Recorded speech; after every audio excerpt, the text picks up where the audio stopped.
Hi friends, இன்றைக்கி நம்ம பார்க்க போகிறது திருப்போரூர் முருகர் கோவிலோட ஸ்பெஷல் தான் பார்க்க போகிறோம்.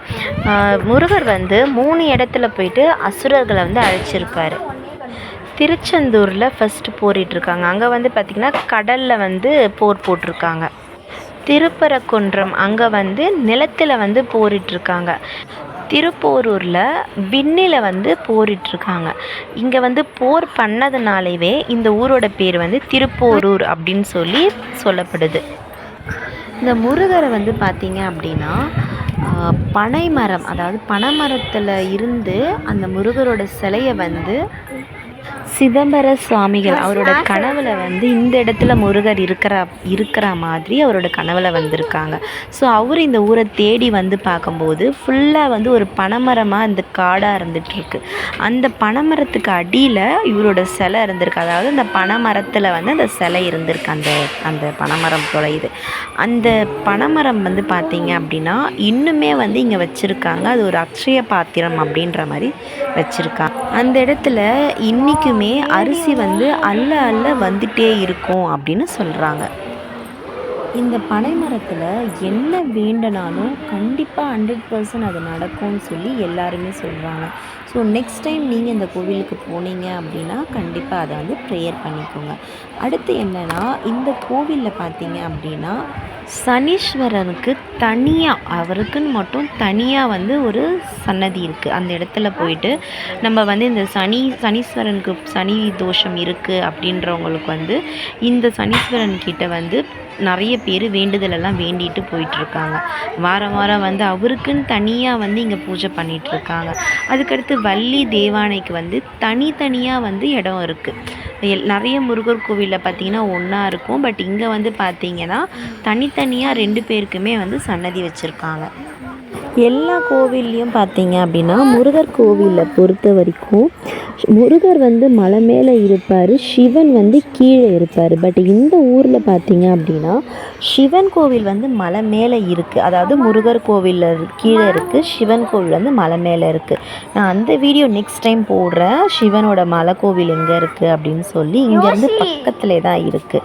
இதில் வந்து என்னென்னா, முருகர் கோவிலில் இருந்து சிவன் கோவிலுக்குள்ளேயே சுரங்கப்பாதை இருக்குது அப்படின்னு சொல்லியிருக்காங்க. அதாவது இந்த கோவிலிருந்து மலை மேலே இருக்க கோவிலுக்கு சுரங்கப்பாதை வழியாகவே போகலாம் அப்படின்னு சொல்லியிருக்காங்க. பட் இது இப்போ எங்கே இருக்குதுன்னு எனக்கு கரெக்டாக தெரியல.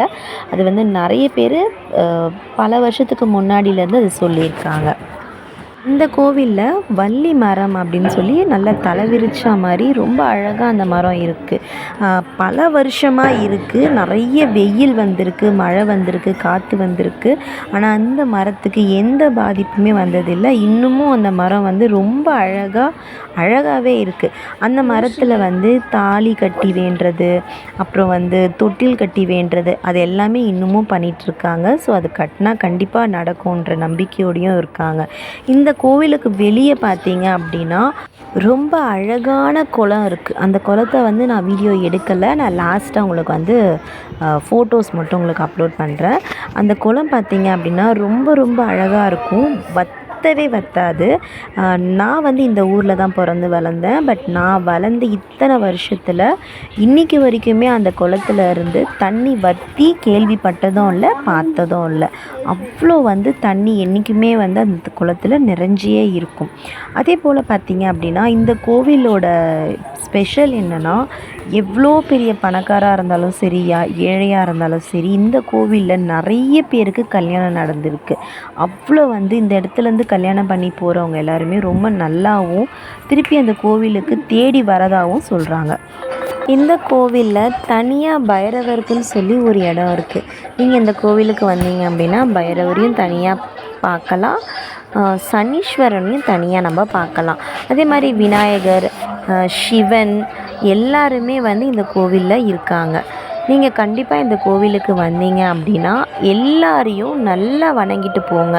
இங்கே என்ன பிரச்சனை இருந்தாலும் இந்த முருகர் கோவிலுக்கு வந்து நீங்கள் வேண்டினீங்க அப்படின்னா உங்களோட கஷ்டம் எல்லாமே தீர்ந்து திருப்பி நீங்கள் இந்த கோவிலை தேடி வருவீங்க அப்படின்னு சொல்லப்படுது. செவ்வாய் தோஷம் இருக்கிறவங்க இந்த கோவிலுக்கு ஸ்ரீ சுப்பிரமணியனை வந்து தரிசிச்சுட்டு அவங்களுக்கு விளக்கு போட்டு போனீங்க அப்படின்னா கண்டிப்பாக உங்களுக்கு அந்த தோஷம்லாம் வந்து கண்டிப்பாக அது கிளியர் ஆகிடும் அப்படின்னு சொல்கிறாங்க. இந்த கொடிமரம் பார்த்தீங்க அப்படின்னா ரொம்ப அழகாக ரொம்ப பிரம்மாண்டமாக சூப்பராக பண்ணியிருக்காங்க. இது வந்து ஃபுல்லாக பார்த்தீங்கன்னா கொடிமரத்தை சுற்றி ஒரு ரவுண்ட் பில்லர் மாதிரி எழுப்பி அதில் கோல்டன் கலர் கொடுத்து ரொம்ப ரொம்ப அழகாக இருக்குது. என்னது ஒன்று தான் 40 ரூபா.